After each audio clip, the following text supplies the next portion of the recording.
Selamat datang kembali di Sarang Baca Buku.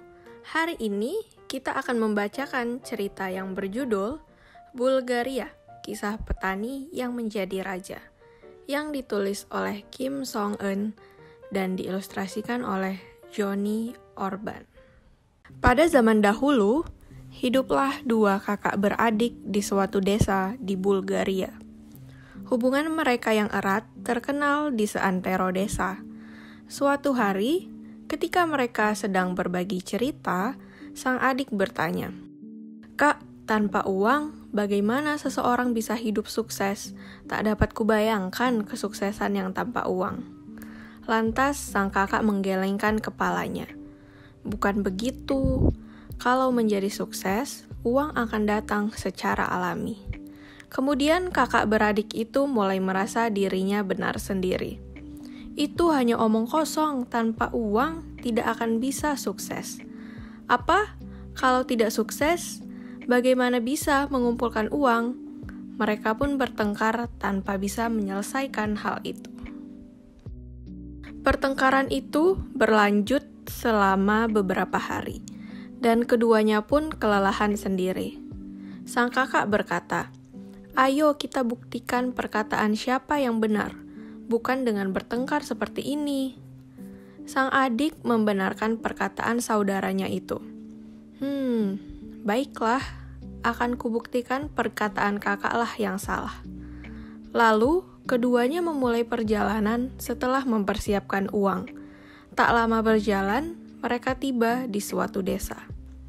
Siapakah yang paling miskin di desa ini? Seluruh penduduk desa menunjuk rumah petani yang tampak reot.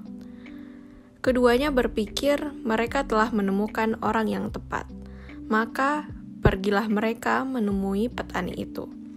"Kami akan memberikan 50 keping koin emas ini kepadamu. Belilah kesuksesan dengan uang ini, dengan cara apapun yang kamu suka." Petani itu kebingungan. Ini benar-benar hal yang begitu tiba-tiba. Sepanjang hidupnya, ia belum pernah menyentuh uang sebesar ini. Namun, dalam hati petani tersenyum-senyum, begitu menatap kepingan koin emas yang diterimanya. "Hehe, akan aku gunakan untuk apa ya?" Kemudian, petani itu pergi ke pasar seraya berdendang pelan, saking senangnya. Tiba-tiba, wanita cantik berambut coklat mendekat dan berkata, "Kau mau kemana? Terburu-buru begitu."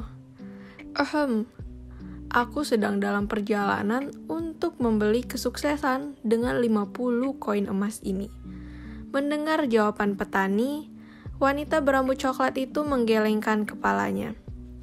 "Tuan petani, kesuksesan itu tak bisa dibeli dengan uang. Belilah sesuatu yang disukai anak-anakmu dengan uang itu. Lalu, sembunyikan sisa uangnya di dalam topimu." Petani itu berpikir, sorot mata wanita itu tidak biasa. Sang petani pun segera pergi ke toko dan membeli daging sapi sebanyak yang dapat membuat perut anak-anaknya kenyang. Kemudian, dia menyembunyikan sisa uangnya di dalam topi. Pasti mereka akan suka makan ini. Dengan hati senang, petani melangkahkan kaki menuju rumah. Tiba-tiba, seekor burung gagak datang entah dari mana, dan terbang mengelilingi kepala petani. Petani langsung menyembunyikan daging sapinya di balik baju, lalu berteriak, "Pergi sana, ini untuk anak-anakku." Burung gagak pun terbang membawa uang yang ada di dalam topi petani. "Tidak, uangku!" Petani begitu terkejut, lantas berlari mengejar. Namun, burung gagak sudah terbang menjauh. Beberapa hari kemudian, kedua kakak beradik datang kembali menemui petani. Mereka penasaran, apakah petani berhasil atau tidak. "Apa kau berhasil membeli kesuksesan dengan uang yang kami berikan?" Keduanya bertanya dengan penuh harap. "Itu, sebenarnya..." Petani sempat ragu. Akhirnya dia menceritakan yang sebenarnya. Kakak beradik itu sangat kecewa karena petani kehilangan uangnya. Tetapi ini tak bisa selesai hanya dengan begini saja. Keduanya masih ingin saling membuktikan perkataan dirinya lah yang benar. Kita tak bisa berhenti di sini. Kali ini kami akan berikan 100 keping koin emas. Kau harus bisa membeli kesuksesan dengan uang ini. Petani itu menerima uangnya. Dia pastikan kali ini bisa membeli kesuksesan. Khawatir akan diambil lagi, petani menyembunyikan uangnya di dalam baju. Dia pun mulai berjalan. Baru beberapa saat, wanita berambut coklat itu muncul lagi. "Kau mau kemana? Terburu-buru begitu." Aku sedang dalam perjalanan untuk membeli kesuksesan dengan 100 koin emas ini." Mendengar jawaban petani, wanita berambut coklat itu kembali menggelengkan kepalanya. "Tuan petani, kesuksesan itu tak bisa dibeli dengan uang. Simpan saja uang itu di rumahmu. Dengan begitu, kau akan mengerti arti dari kebahagiaan." Petani sempat khawatir, namun pada akhirnya dia memutuskan untuk mengikuti perkataan wanita itu. Karena kebahagiaan lebih penting daripada kesuksesan. Petani pun kembali ke rumah, lalu menyimpan uangnya di dalam guci, tempat menyimpan berkatul. Petani bekerja di perkebunan tanpa melewatkan satu hari pun demi menghidupi keluarganya. Suatu hari, ketika petani sedang pergi bekerja, seorang penjual apel melintas di depan rumah dan berteriak, "Apel manis dan enak! Apel manis dan enak!" Mendengar suara itu, anak-anak petani menengguk ludahnya, lalu meminta pada ibunya, "Ibu, belikan apel." Tapi ibu tak punya uang. "Kami mau makan apel, cepat belikan, Bu." Anak-anak terus meminta. Akhirnya, sang ibu coba mencari di dalam rumah. Saat itulah tatapannya jatuh pada guci tempat menyimpan bekatul. "Baiklah, karena tak ada uang, kuberikan itu saja." Istri petani lantas memberikan guci itu kepada penjual apel untuk ditukarkan dengan buah apel. Selesai bekerja, petani pulang ke rumah dan mencari guci itu untuk mengecek apakah uangnya masih ada atau tidak. Tapi dia tidak melihat guci itu. Apa gucinya berjalan sendiri? Hilang kemana? Petani segera bertanya kepada istrinya, "Sayang, apa kau lihat guci di sini?" "Maksudmu yang ada di atas lemari kecil? Aku menukarnya dengan apel karena anak-anak mau makan itu." "Apa? Apa kau tahu isi guci itu apa?" Wajah petani memucat. Dia langsung berlari keluar. Namun, penjual apel itu sudah pergi meninggalkan desa ini. Tak lama kemudian, dua kakak beradik datang lagi untuk menemui petani. "Kali ini pasti sudah kau beli, kan?" Bagaimana ya? Aku mohon maaf sekali. Istriku memberikan guci tempat menyimpan uang itu pada penjual apel. Bagaimanapun, aku akan bekerja dan mengembalikan uang yang kalian berikan. Tapi tolong, maafkan aku." Dengan tubuh gemetar, petani memohon pada kakak beradik itu. "Ini yang terakhir, terimalah." Keduanya menyerahkan 2 butir peluru pada petani seraya menghela napas berat. "Peluru apa ini?" "1 peluru kuberikan untukmu. Satunya lagi kuberikan untuk kesuksesan." Petani pun menerima kedua peluru itu. Namun, dia sama sekali tidak mengerti alasan mereka memberikan 2 peluru ini kepadanya. Petani kembali berjalan sambil menatap peluru itu. Dia terus memikirkan apa arti peluru itu. Di tengah jembatan, petani bertemu lagi dengan wanita berambut coklat. "Dasar penipu, aku sudah melakukan sesuai perkataanmu. tapi tidak tersisa apapun untukku. Hanya 2 peluru ini di tanganku. Dengan begitu berapi-api, petani berteriak pada wanita berambut coklat. Tuan petani, kesuksesan tak bisa dibeli dengan 2 peluru itu. Lantas, kesuksesan bisa dibeli dengan apa? Wanita itu menenangkan petani yang begitu marah. Lalu berkata, "Tuan petani, buatlah 100 peluru lagi. Lalu, buatlah jala ikan dan ikatlah dengan peluru itu dengan bandul. Tebarkan jala itu di laut selama 9 hari. Di hari ke-10, kesuksesan akan ada di tanganmu." Kali ini, petani tak ingin kehilangan apa-apa lagi.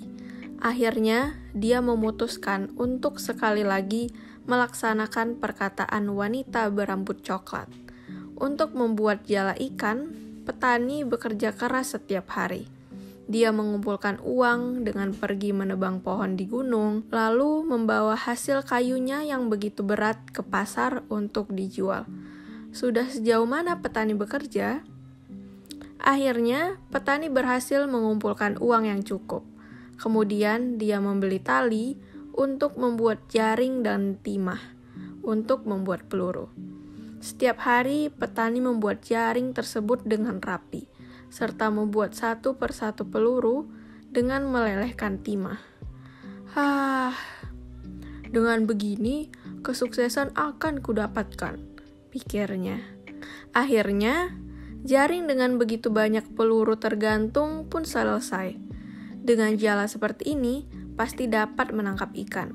Setelah sekian lama, petani pun dapat tertidur dengan hati yang lega.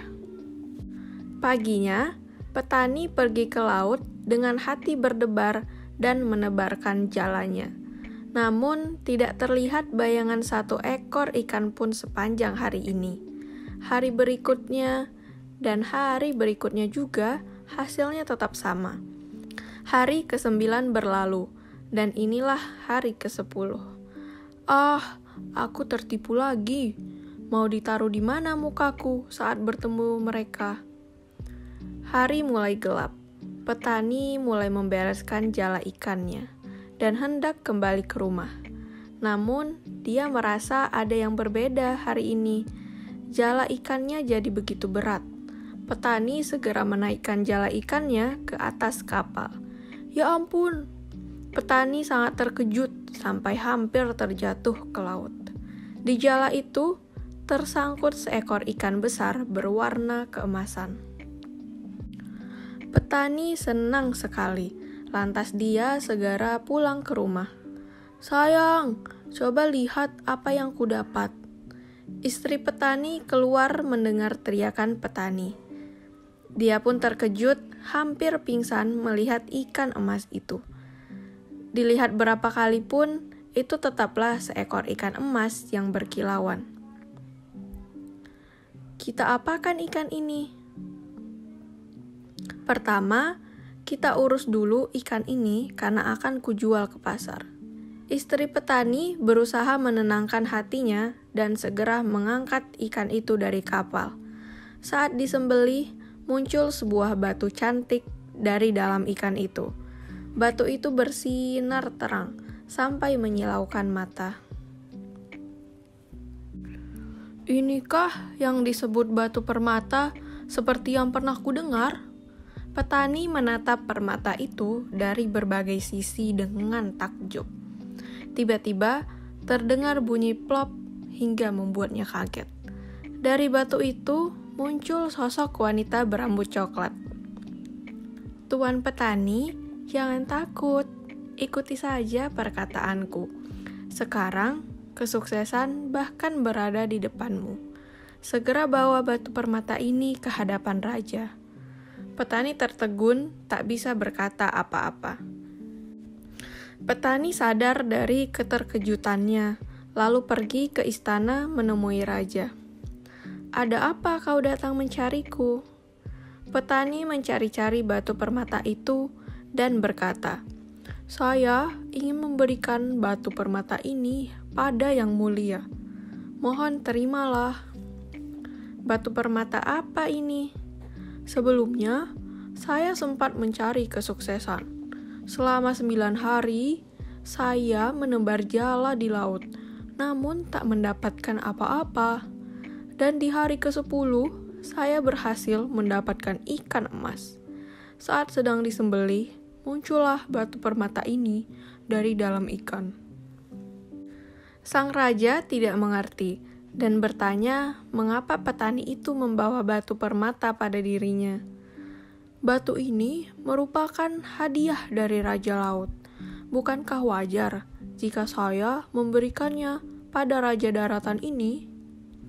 Raja tersenyum senang melihat batu permata yang dikeluarkan petani. Dilihat sekali saja, dapat terlihat batu itu adalah batu permata yang sangat berharga. Batu ini sangat bagus. Raja menyukai batu itu. Aku akan memberikan hadiah untukmu. Katakan, apa yang kau inginkan? Apapun yang mulia berikan, akan saya terima. Setelah berpikir sejenak, Raja berkata, karena batu yang kau berikan didapat dengan menebar jala selama 9 hari, aku pun akan memberikan tanah sebanyak yang kau pijaki selama 9 hari ke depan. Jadilah kau raja dari daratan itu. Kemudian, petani berjalan menelusuri daratan dengan bersemangat. Pada akhirnya, petani pun menjadi raja baru daratan tersebut. Seberapa luasnya daratan itu? Tentu saja sampai tak berujung. Kabar tentang petani langsung terdengar sampai jauh, bahkan sampai ke telinga 2 kakak beradik. Seorang petani miskin menjadi raja sebuah daratan baru? Tidak salah lagi, dia pasti petani yang kita berikan peluru, ucap sang kakak. Sang adik pun menggelengkan kepalanya. Dia petani yang bahkan tidak bisa menjaga uang yang kita berikan itu, tidak mungkin dia menjadi raja. Tidak salah lagi, pasti dia. Bagaimana kalau kita lihat langsung? Akhirnya, mereka langsung pergi menuju istana tempat tinggal raja baru. Kakak beradik itu mengintip-intip di depan sebuah istana megah. Tentu saja, si petani menyadari mereka adalah kakak beradik itu dari balik pagar. Buka pintunya, bawa mereka ke dalam. Mulut 2 kakak beradik itu sontak terbuka melihat sosok petani yang telah menjadi raja. Hahaha, mengapa kaget begitu? Aku hanya mendapatkan kesuksesan seperti yang kalian inginkan.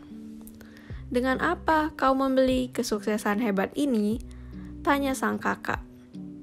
Petani tersenyum lalu menjawab, aku mendapatkan kesuksesan senilai dengan keringat hasil kerja kerasku. Kesuksesan itu tak bisa dibeli dengan uang. Itu hanya dimiliki dengan usaha sendiri. Dengan suara rendah, si petani melanjutkan ceritanya. Namun, masih banyak hal di dunia ini yang lebih bernilai dari kesuksesan.